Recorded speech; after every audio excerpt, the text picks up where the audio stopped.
오늘 여러분과 함께 마태복음 1장 18절에서 25절의 말씀으로 예수님의 일생 두 번째 시간 말씀대로 이루어지신 예수님이라는 주제로 하나님의 말씀 나누려고 합니다. 지금은 종용에서 없어졌지만 불과 약 4여 년 전만 하더라도 남녀노소를 불문하고 매주 일요일 밤 8시 30분, 나중에는 이제 금요일로 바뀌었는데, 이제 그때를 항상 이제 우리가 기다렸었는데, 왜 기다렸었냐면 그때는 항상 재밌는 프로그램을 했었어요.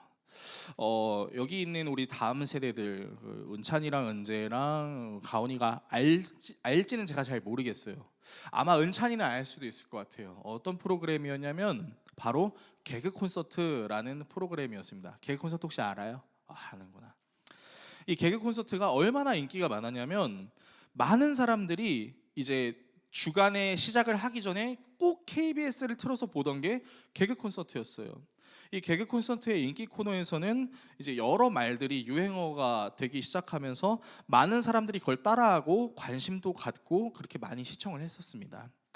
근데 이 개그 콘서트에서 여러 콘텐츠들을 통해서 이제 시청자들에게 웃음을 주기도 하고, 때로는 사회를 풍자하기도 하고, 세상의 흐름을 이야기하기도 하고, 옳고 그름에 대해서 이야기하기도 했는데요. 때로는 눈물을 쏟기도 할 만큼 감동스럽기도 하고, 또 마음을 뭉클하게 만들기도 하고, 또 용기와 희망을 주는 그런 콘텐츠들도 있었습니다. 저는 개그 콘서트를 보면서 재밌는 것도 좋았지만 사람들에게 용기와 희망을 주는 그런 코너를 참 좋아했었는데, 여러 코너들이 있었지만 이제 제 기억에 남는 게 2012년, 지금으로부터 11년 전 약 1년 동안 방영했던 콘텐츠인데 바로 용감한 녀석들이라는 콘텐츠입니다. 은찬이 혹시 용감한 녀석들 알아요? 용감한 녀석들은 잘 모르겠죠. 아마 모를 거예요. 우리 준성 군도 알라나 모르겠는데 이게 랩으로 시작합니다. 차마 제가 강단에서 이걸 따라하는 게 조금 민망한데, 이게 뚠뚠뚠 막 음악이 나와요. 그러면서 예 하면서 이렇게 외칩니다. 한숨 대신 함성으로, 걱정 대신 열정으로, 포기 대신 죽기 살기로. 너무 민망하네요. 그러면서 우리가 바로 용감한 녀석들 이러면서, 이제 기억나시는 분들이 좀 있는 것 같아요. 막 하면서 기분 좋습니까? 기분 좋습니까? 하면서 기분 좋은 사람들은 소리 지르지 마! 하면서 예 이러면서 이렇게 자기소개를 했던 그런 용감한 녀석들이라는 프로가 있습니다. 이상하게요, 이 한숨 대신 함성으로, 걱정 대신 열정으로, 포기 대신 죽기 살기로 하면 진짜 그렇게 되는 것 같은 느낌이 드는 거예요. 그러니까 그 콘텐츠가 그날에 했던 내용이 재미가 없어도 사람들 머릿속에 뭐가 남아있냐면 한숨 대신 함성으로, 걱정 대신 열정으로, 포기 대신 죽기 살기로, 이게 남아있으니까 이게 슬로건이 돼가지고 사람들이 이거를 막 따라하고 이것만 외치면 힘이 나고 정말 될 것 같고 정말 한숨이 함성으로 바뀌는 것 같은 그런 느낌을 받았다는 것이죠. 사랑하는 성도 여러분, 특히 이 컨텐츠를 하는 사람 중에 신보라라고 하는 개그우먼이 있었습니다. 이 개그우먼이 이 컨텐츠로 엄청 유명해졌어요. 그래서 나중에 이제 수상을 하는 자리에 가서 무슨 고백을 하냐면, 나를 살게 하신, 죽을 수밖에 없었던 나를 예수 그리스도의 보혈의 피로 살리시고 부활의 능력을 체험하게 해주신 예수 그리스도 덕분에 내가 이 자리에 올 수 있었습니다. 그렇게 고백합니다. 저는 저와 여러분이 이 신보라 개그우먼의 고백과 같이 한숨을 함성으로, 걱정을 열정으로, 포기 대신 죽기 살기로 만드시는 하나님의 은혜를 경험하시기를 주님의 이름으로 축원합니다. 여러분, 우리의 믿음은요, 정신 승리가 아닙니다. 그냥 이겼는데 아니야 난 이겼다고 생각해, 이런 정신 수준의 차원이 아니라, 패배자들을 위로하는 수준으로만 적용되는 것이 아니라 완전히 승리하게 하시는 하나님의 은혜를 여러분들이 꼭 경험하셨으면 좋겠습니다. 여러분, 우리는 지난주부터 이제 예수님의 일생이라는 주제로 1년간 하나님의 말씀을 나누기를 약속했어요. 그래서 예수님의 시작이 언제부터였냐? 우리는 예수님 생각하면 구원 사역에 우리가 초점을 많이 맞추지만 사실은 예수님은 성부 하나님 그리고 성령 하나님과 같이 삼위의 형태로 아무것도 없었던 무의 시절부터 창조 사역에 함께 하셨다. 그러니까 예수님께서 창조 사역에 함께 하셨다는 것은 다시 말해서 예수님이 우리를 창조하셨다라고 말할 수도 있는 것이고, 창조하셨다는 것은 다시 말해서 우리의 모든 것을 다 아시는 분, 그러니까 모든 것을 다 아시는 그분께 우리의 인생을 조금씩 맡겨드리기 시작하면 그분이 우리의 자리들을, 우리가 주인 삼았던 영역들을 내어드리면 그 영역들이 주님이 직접 역사하시면서 하나님의 하나님 되심을 보여주신다. 우리가 지난주에 그 말씀 나눴었어요. 그래서 우리는 하나님이 갖고 계신 전지, 전능, 영원, 불변, 무오, 편재, 하나님만 가지고 계신 이 모든 속성들을 예수님도 다 갖고 계시기 때문에 예수님이 우리의 삶에 늘 함께 하신다는 것을 기억해야 된다라고 나눴습니다. 그래서 우리는 이런 예수님의 능력을 통해서, 늘 함께 하시는 그 예수님을 통해서 우리의 삶에 예수님이 드러나는지를 계속해서 확인해 봐야 되고, 계속해서 우리가 주인 삼았던 영역들을 하나님께, 예수님께 하나씩 맡겨야 돼요. 이미 하나님께서 예수님을 통해서 우리의 죽음의 문제, 그리고 하나님과의 단절된 부분을 해결하시려고 구약 선지자들을 통해 예언하신 말씀들이 있습니다. 대표적인 말씀이 이사야 말씀과 미가의 말씀이 있는데 화면을 통해 한번 보시겠습니다. 이사야는 이렇게 얘기합니다. 그러므로 주께서 친히 징조를 너희에게 주실 것이라. 보라, 처녀가 잉태하여 아들을 낳을 것이요 그의 이름을 임마누엘이라 하리라. 미가 선지자는 이렇게 말합니다. 베들레헴 에브라다야, 너는 유다 족속 중에 작을지라도 이스라엘을 다스릴 자가 내게로 나올 것이라. 그의 근본은 상고의 영원에 있느니라. 아멘. 자, 제가 갑자기 이 말씀을 왜 읽었냐면요, 아무것도 없던 때에 예수님께서 창조 사역에 함께 하셨습니다. 그리고 우리가 아담의 죄로 인해서 하나님과 단절되고 영원히 죽을 수밖에 없는 죽음이라는 것을 받게 되었죠. 그 문제를 해결하시기 위해서 예수님께서 이 땅에 내려오셨는데 어떻게 내려오시냐면 사람의 모습으로 이 땅에 내려오신다라는 것입니다. 그래서 예수님께서는 이 말씀을 이루시기 위해서 다윗의 가문에 속해 있던 요셉이라는 남자와 약혼한 처녀에게 천사를 통해 말씀하십니다. 오늘 본문은 아니지만 누가복음 1장 28절에서 31절에는 예수님께서 탄생하시는 것을 예고하는 말씀이 있는데요, 잘 보십시오. 여섯째 달에 천사 가브리엘이 하나님의 보내심을 받아 갈릴리 나사렛이란 동네에 가서 다윗의 자손 요셉이라는 사람과 약혼한 처녀에게 이르니, 자, 여섯째 달은 무엇을 의미하는 거냐면 마리아의 사촌이었던 엘리사벳이라는 여자가 있었습니다. 이 엘리사벳이라는 여자도 똑같이 잉태하지 못했는데 하나님께서 천사를 통해 잉태하게 될 것이다, 세례 요한을. 그래서 그 세례 요한을 잉태하게 된 지 6달 이후를 지금 얘기하고 있는 겁니다. 그래서 그 6달 이후에 그 엘리사벳의 사촌이었던 마리아에게 이제 들어가서 이렇게 말씀하십니다. 은혜를 받은 자여 평안할지어다, 주께서 너와 함께 하시도다. 처녀가 그 말을 듣고 놀라 이런 인사가 어찌함인가 생각하며 갑자기 천사가 나타나서 은혜를 받았다, 너는 평안할 거다라고 얘기하니까 좀 당황스럽잖아요. 그래서 이제 당황하고 무서워하는 그 마리아에게 천사가 말합니다. 마리아여, 무서워하지 말라. 내가 하나님의 은혜를 입었느니라. 보라, 내가 잉태하여 아들을 낳으리니 그 이름을 예수라 하라. 자, 요셉이랑 약혼했어요. 근데 요셉이랑 한 번도 관계를 갖지 않은 마리아에게 지금 천사가 나타나서 뭐라고 얘기하고 있냐면 성령으로 아기를 갖게 될 거야 라고 얘기를 하는 거예요. 난데없이 천사를 만난 것도 너무 당황스러운데 뜬금없이 와가지고 너의 뱃속에 아기가 생길 거야, 남자랑 관계를 맺지 않아도 성령으로 아기를 가질 수 있을 거야 라고 하니까 마리아가 얼마나 당황스러웠겠습니까? 그래서 천사한테 질문하는데요, 누가복음 1장 34절에서 38절의 말씀입니다. 마리아가 천사에게 말하되 나는 남자를 알지 못하니. 자, 여기서 남자를 알지 못한다는 건요, 단순히 지적인 수준으로 저 그 사람 잘 몰라요 이렇게 얘기하는 수준이 아니라 저 그 사람이랑 잠을 같이 잔 적이 없습니다 라고 얘기하는 겁니다. 그러니까 남녀가 한 몸을 이루지도 않았는데 어떻게 애가 생겨요? 라고 지금 질문하는 거예요. 그러니까 천사가 대답합니다. 이르되 성령이 너에게 임하시고 지극히 높으신 이의 능력이 너를 덮으시리니 이러므로 나실 바 거룩한 이는 하나님의 아들이라 일컬어지리라. 보라, 내 친족 엘리사벳도 늙어서 아들을 배었느니라. 본래 임신하지 못한다고 알려진 엘리사벳이 이미 6달이 되었나니, 임신한 지 6달이 되었다는 거죠.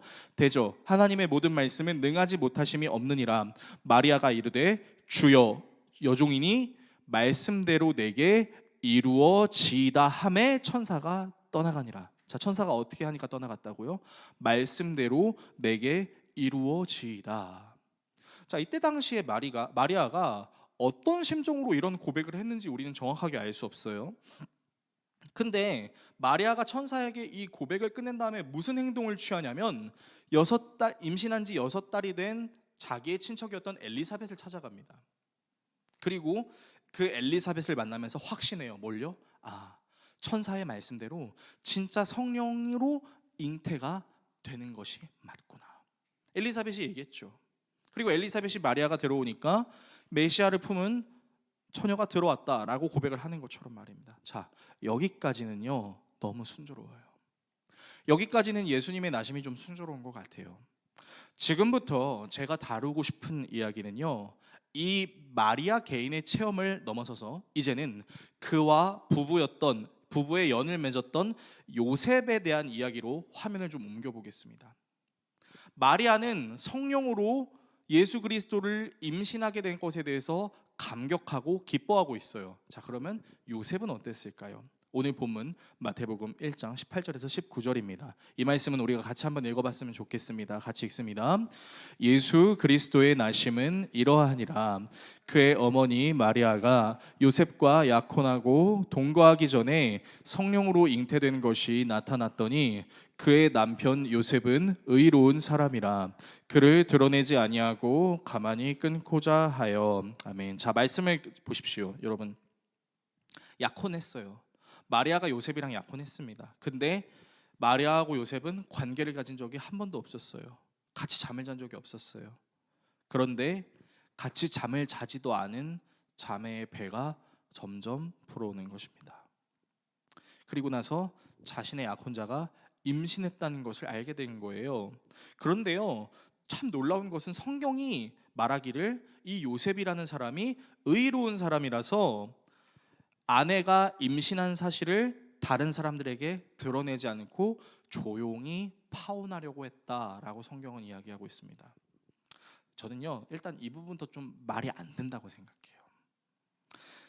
만약에 제가 요셉이었으면요, 마리아가 이제 점점 배가 불러오면 저 이렇게 질문했을 것 같아요.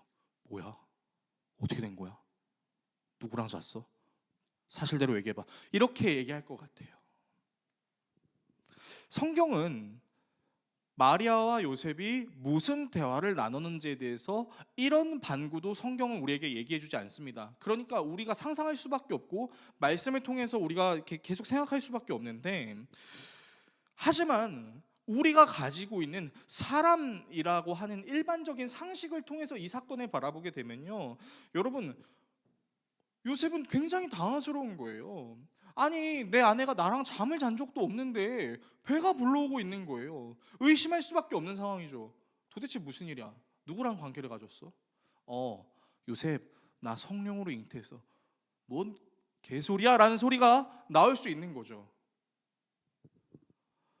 정말 터무니없는 말을 지금 마리아가 요셉한테 했다라고 볼 수 있는 겁니다. 여러분, 이 일이 그렇게 와닿지 않으시면요, 여러분한테 이 일이 일어났다고 하면 생각을 해보세요. 자, 우리 선엽 형제가 이제 여자친구를 사귀었습니다. 결혼을 하기로 약속도 했어요. 하지만 서로를 지켜주기 위해서 한 번도 동침한 적이 없었습니다. 근데 자꾸만 여자친구의 배가 막 불러오는 거예요. 그러더니 여자친구가 그러는 거예요. 선엽 씨, 나 임신했어요. 그러면 뭐라고 할 거예요? 축하해, 우리의 아기가 생겼구나라고 하겠습니까? 정신이 나가겠죠. 당황스럽겠죠. 누구야? 누구랑 잤어? 똑바로 말해. 병원 가봐. 사실대로 말하지 않으면 가만두지 않을 거야 라고 말할 수도 있겠죠. 그러니까 하나님의 은혜로 내가 임신했어요 라고 마리아가 말하는 걸 요셉이 믿는 거는 상식적으로 가능하다, 불가능하다? 불가능하다. 여러분, 불가능한 거예요. 여러분, 근데요, 이 불가능한 사실을 믿기조차 어려운데요, 하물며 분노가 터져나와도 이상하지 않을 것 같은 이 상황에서 요셉이란 사람이 어떤 행동을 취했냐면 약혼자에게 부끄러움을 드러내려고 하지 않으려고 조용히 은밀히 파혼하려고 했다라고 하는 성경의 내용을 보면요, 저는 성경을 우리식대로 표현하면 좀 이렇게 말씀드리고 싶습니다. 그의 남편 요셉은 헤탈의 경지에 이른 사람이었더라. 저는 그렇게 말씀드리고 싶어요. 여러분, 이게 말이 되는 상황입니까? 정말 그 집안을 뒤집어 엎어도 시원찮을 판에 조용히 아무에게도 드러나지 않게 조용히 은밀히 파혼으로 끝낸다는 얘기를. 그러니까 이거는요, 상식적으로 우리가 이해할 수 없는 내용이에요. 근데 어쨌든 상식적으로 이해할 수 없는 이 행동을 하려고 하는 요셉의 잠자리에 꿈에 천사가 나타납니다. 본문 20절에서 23절의 말씀입니다. 우리 이 말씀 좀 같이 한번 읽어봤으면 좋겠는데요. 같이 읽겠습니다. 이 일을 생각할 때에 주의 사자가 현몽하여 이르되 다윗의 자손 요셉아, 내 아내 마리아 데려오기를 무서워하지 말라. 그에게 잉태된 자는 성령으로 된 것이라. 아들을 낳으리니 이름을 예수라 하라. 이는 그가 그들의 죄에서 구원할 자이심이라 하니라. 이 모든 일이 된 것은 주께서 선지자로 하신 말씀을 이루려 하심이니 이르시되 보라, 처녀가 잉태하여 아들을 낳을 것이요 그의 이름은 임마누엘이라 하리라 하셨으니. 아멘. 자, 잠들어 버린 요셉의 꿈에 주님의 사자가 나타났습니다. 그리고 나서 얘기하십니다. 마리아는 다른 남자랑 동침해서 아기가 생긴 게 아니야. 성령으로 잉태된 거야. 그리고 마리아가 성령으로 아기를 가진 건 구약에 있는 선지자들이 예언한 것을 하나님이 이루려고 하시는 거야 라고 얘기해요. 근데 제가 요셉이었다면 주의 사자한테 좀 질문했을 것 같아요. 사실입니까? 증거 있습니까? 확실합니까? 주의 선지자가 말했던 그 말씀이 무슨 말씀입니까? 다 물어봐야죠. 그렇지 않습니까? 여러분, 지금 이 일이 그냥 가벼운 일인가요? 이 일은 절대로 가벼운 일이 아닙니다. 여러분이 이 일을 당했다고 생각하시면서 이 말씀을 한번 들어보십시오. 근데 너무나 웃긴 사실은 그렇게 조용히 파혼하려고 했던 요셉이 이 꿈을 꾸었다는 것만으로 마리아를 아내로 맞이하고 그 마리아를 보호하기 위해서 마리아와 동침하지 않습니다. 도대체 요셉이 어떻게 이런 행동들을 할 수 있었을까요? 우리는 그동안 문자적으로 그냥 요셉이 믿었다, 그냥 마리아가 예수님을 잉태했다, 이런 수준으로만 알고 있었지만, 여러분, 하나님의 말씀을 우리의 삶에 대입시키고 우리에게 정말 그런 일이 일어난다면 우리는 어떻게 반응했을까를 생각해 볼 때, 여러분, 요셉처럼 반응하는 건 정말 쉬운 것이 아니라는 것입니다. 그래서 저는 좀 생각해 봤어요. 몇 가지 분석을 통해서 어떻게 요셉이 이런 행동을 할 수 있었을까를 좀 생각해 봤습니다. 첫 번째 의문이 들었어요. 첫 번째 의문은 무엇이냐면, 천사가 꿈에서 말한 내용을 요셉이 어떻게 믿을 수 있었을까에 대한 의문입니다. 여러분 꿈 다 한 번씩은 꿔보셨을 거예요. 꿈에서 천사처럼 보이는 것이 이제 나타난 것을 꿈에서 본 경험이 있을 겁니다. 물론 아직 없는 사람들도 있겠지만 저는 꿈을 꾸면서 천사가 나타난 걸 경험했었어요. 어떤 꿈을 꿨었냐면은 이제 이런 꿈이에요. 진짜 꿈이에요. MSG 하나도 치지 않고 거짓말 하나도 안 하고 진짜 꿈이에요. 제가 중학생 때, 그러니까 이제 은찬이 나이 때에 이제 중간고사인지 기말고사인지는 정확하게 기억이 안 나요. 중간고사 기말고사인지는 정확하게 기억 안 나는데 이제 막 시험을 보고 있었어요. 근데 우리 시험 공부할 때 어떻게 해요? 매일매일 차근차근 예습과 복습을 통해서 공부하나요? 에이, 거짓말 치지 마세요. 우리가 어떻게 그렇게 공부해요? 우리 어떻게 해요? 뭘 쳐요? 벼락을 치죠. 항상 벼락을 때리면서 공부를 하는 거예요. 그래서 이제 늘 공부 안 하다가 맨날 핸드폰으로 유튜브 보고 SNS 하고 막 놀고 그러다가 이제 시험 시간이 오면은 공부하는 척 하면서 벼락을 치고 가면 피곤해요, 안 피곤해요? 피곤하죠. 그러니까 이제 저도 벼락을 치고 이제 시험을 보러 가는데 문제가 너무 어려운 거야. 하기가 싫은 거예요. 그냥 다 찍어버리고 자고 싶은데, 그렇게 하기엔 나를 위해서 아침밥을 차려주신 어머니의 밥상이 너무 감사하니까, 나를 학교에 데려다 주시는 아버지께 죄송해서 그렇게 하면 안 되니까, 그래서 열심히 푸는 척 하다가 잠들어 버렸습니다. 턱을 괴고 잠을 들어버렸어요. 근데 정말 꿈에 천사가 나왔어. 날개 달린 천사가, 사람같이 생긴 천사가 딱 나와가지고 저를 되게 한심한 눈으로 쳐다보는 거예요. 이렇게 한심한 눈으로 쳐다보더니 저한테 이렇게 얘기했습니다. 3번 이러고 사라졌어요. 근데 어떻게 깼냐면 제가 졸고 있던 거를 시험 감독하신 선생님이 제 머리에 꿀밤을 딱 때리면서 아니 시험 끝나지도 않는데 자면 어떡하냐고, 시작한 지 얼마나 됐다고. 그래서 이제 시간을 보니까 정말 얼마 안 됐더라고요. 다행이다라고 생각하면서 이제 문제를 풀다가 모르는 문제가 너무 많은 거예요. 막 대여섯 개 되는 거야. 심지어 막 점수도 3점, 4점짜리 막 큰 것들. 그래서 이제 고민을 했습니다. 이걸 어떻게 풀어야 되나. 근데 날개 달린 사람의 형상을 하고 있는 사람이 3번 3번 이렇게 얘기했으니까 저는 그게 하나님의 응답인 줄 알았어요. 그래서 그 모르겠는 5개 6개의 문제를 다 3번을 찍었습니다. 그리고 너무 이상한 게 진짜 그게 다 맞을 것 같은 거예요. 그래서 벌써부터 막 가채점을 하는데 나 90점대야 괜찮은 것 같아 라고 생각했는데 이제 채점을 했는데 3번이 아니라 2번이었어요. 심지어 그 문제들이 정답들이 다 2번이었어요. 다 틀렸어요. 시험을 말아먹은 거죠. 여러분, 저는 주님의 계시를 들은 겁니까? 개꿈을 꾼 겁니까? 개꿈 꾼 거예요. 여러분 이런 경험 없으세요? 저만 이런 경험이 있는 것 같은데 진짜 천사가 나왔다니까요. 여러분들의 꿈에도 천사가 나왔던 적이 분명히 있을 거라는 거죠.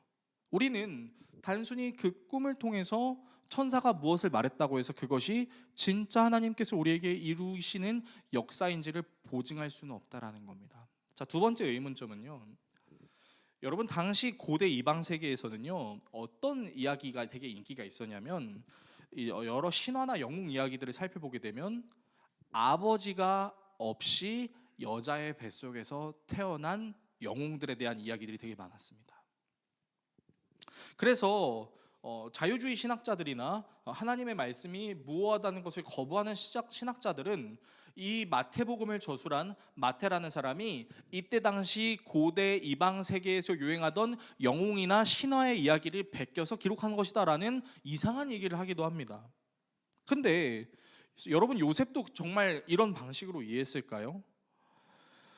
그러나 그런 추정은 옳지 않습니다. 왜냐하면 우리가 요한복음을 통해서 알 수 있는, 우리가 오늘은 지금 마태복음을 보고 있지만 요한복음을 통해서 여러분 우리가 추정할 수 있는 내용들이 있는데 그게 뭐냐면요, 마리아가 배가 부르고 있는 걸 사람들이 알았다는 거예요. 저 마리아 뭐야? 요셉이랑 잠도 안 잤는데 벌써 배가 불러? 뭐야? 사고 쳤나? 라고 생각하는 사람들이 실제로 있었다는 것입니다. 만약 그런 신화나 영웅 이야기와 같은 임신을 유대인들이 믿었다면 마리아가 임신해 있는 모습을 보고 그렇게 반응하지 않았겠죠. 유대인들은 그런 걸 믿지 않으니까요. 그러니까 어떤 영웅이나 신화 이야기 같은 걸 요셉이 들었고 그게 나에게도 일어났나? 라는 생각으로 이 상황을 견뎠던 것이 아니라는 것입니다. 그러면 요셉은 어떻게 이 사건을 믿을 수 있었을까요? 이 말도 안 되는 사건, 난데없이 천사가 꿈에 나타나서 너의 아내를 내가 임신시켰어 라고 말하는 거를 예 알겠습니다 라고 믿을 수 있는 이 일을 우리는 어떻게 이해해야 될까요? 이 부분에 대해서 신학자 톰 라이트 교수님께서는 자신의 견해를 이렇게 펼치셨습니다. 어떻게 얘기했냐면요, 보여주시겠어요?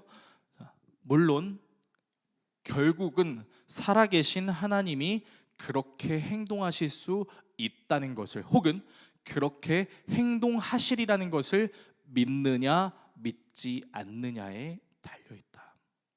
어떤 사람들은 하나님이 그렇게 행동하실 수 없다고 말한다. 또 어떤 사람들은 하나님이 그렇게 행동하시지 않을 것이라고 말한다. 어떤 사람들은 요셉을 비롯한 당대 사람들이 자연과학 법칙을 오늘날 우리만큼 잘 알지 못했다고 말한다. 하지만 이 이야기는 그러한 주장이 사실이 아님을 보여준다. 마태와 누가는 이 이야기를 그 자체만으로 받아들이기를 요구하지 않는다. 그들은 이 이야기를 이스라엘 역사 전체의 관점에서, 그리고 좀 더 특별하게는 뒤이어 나오는 예수님 자신의 이야기의 관점에서 이 탄생 이야기를 살펴보라고 요청한다. 자, 요약해 드릴게요.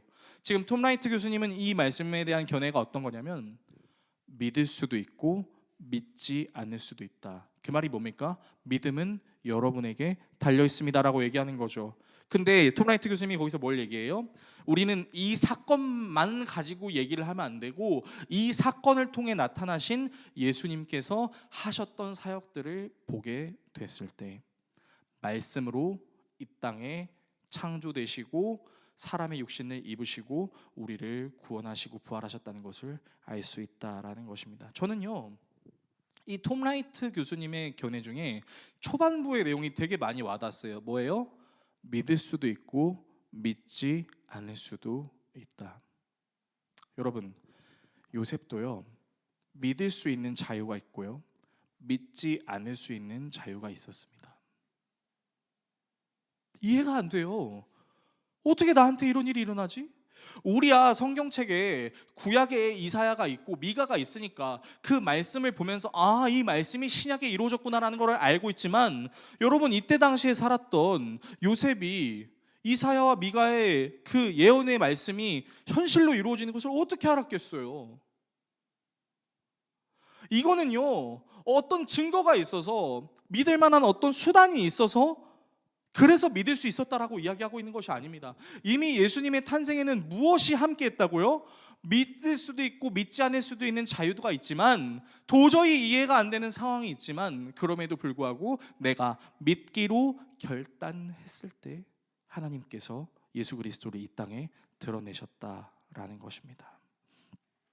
여러분, 그래서요, 이 사건, 예수 그리스도의 탄생 사건은요, 그냥 예수님이 태어날 때, 예수님이 성령으로 잉태가 됐대, 사람의 몸을 입었대, 이런 거 알려주려고 우리에게 증거되는 말씀이 아니라, 불가능한, 전혀 이해할 수 없는, 믿고 싶지 않은 상황에서 그 사람의 믿음을 통해 하나님은 일하셨다라는 것을 우리에게 말씀하고 계신 것입니다. 말씀을 정리하겠습니다.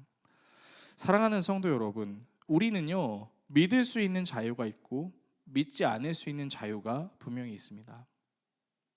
근데 하나님께서는 우리에게 어떻게 일하시기를 원하냐면요, 너희들에게 믿지 않을 수 있는 자유가 있을 수 있음에도 불구하고, 그리고 전혀 믿음이 생길 것 같지 않은 상황이다 할지라도, 그래도 내가 내 약속의 말씀을 믿고 따른다면 너는 내가 계획한 하나님의 역사를 볼 수 있을 것이다 라고 우리에게 이야기하고 있는 겁니다. 여러분, 우리가 살고 있는 시대는요, 가면 갈수록 이렇게 얘기할 것입니다. 증거 대세요.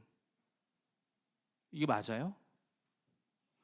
지금 당신이 하는 말이 맞다라고 입증할 수 있는 증거를 가져오시면 제가 믿을게요 라고 이야기합니다.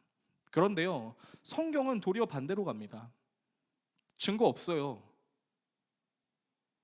이해 안 돼요. 그런데 하나님께서는 이해 안 되고 증거가 없는 상황 가운데에서도 우리를 통해서 믿게 하시려는 은혜로 이 땅에 내려오셨다라는 것입니다. 여러분, 그래서요, 우리가 정말 하나님께 간구해야 되는 믿음은요, 하나님 보여주세요, 그러면 믿을게요, 이런 믿음이 아니라 보이지 않아도 믿을 수 있는 믿음을 저에게 주십시오. 주님께서 우리에게 이 믿음을 요구하고 계신다는 것입니다. 여러분, 오늘이 혹시 무슨 주일인지 알고 계신가요? 오늘은 종려주일입니다. 4월 9일은 부활주일이죠. 유대력을 따라서, 그 시간을 따라서 우리나라도 그와 비슷한 절기들을 삼아 나아가는데, 오늘은 고난주간을 앞두고 있는 종려주일입니다. 종려주일이 무엇일까요? 예수님께서 사람을 구원하시기 위해 예루살렘 성에 입성하셨던 것을 기념하는 그 절기입니다. 근데요, 예수님께서 예루살렘에 입성하셨을 때 어떻게 입성하셨는지 여러분 혹시 기억나시나요? 멋진 백마를 타고 입성하셨나요? 훌륭한 모습으로 입성하셨나요? 아니죠. 어린 나귀를 타고 입성하셨습니다. 레드카펫이 깔려 있었나요? 아니요. 가난한 사람들이, 연약한 사람들이 자신이 입고 있었던 그 겉옷을 벗어던진 그 겉옷을 길로 삼아서 오셨습니다. 사람들은 종려나무 가지를 외쳤습니다. 들면서 외쳤어요. 호산나, 호산나, 다윗의 자손 예수여, 나를 구원하소서. 그러면 좀 멋진 모습으로 오시면 좋잖아요. 근데 어린 나귀를 타고 볼품없는 겉옷들을 밟고 지나오시고 볼품없는 모습으로 십자가에 달리셨습니다. 우리는 그런 예수를 믿는 거예요. 그렇다면 여러분, 우리의 믿음을 우리의 삶에 어떻게 적용하며 나아가야 될까요? 저는 여러분께 하나님께 소원의 기도를 드리지 말라고 말씀드리는 것이 절대 아닙니다.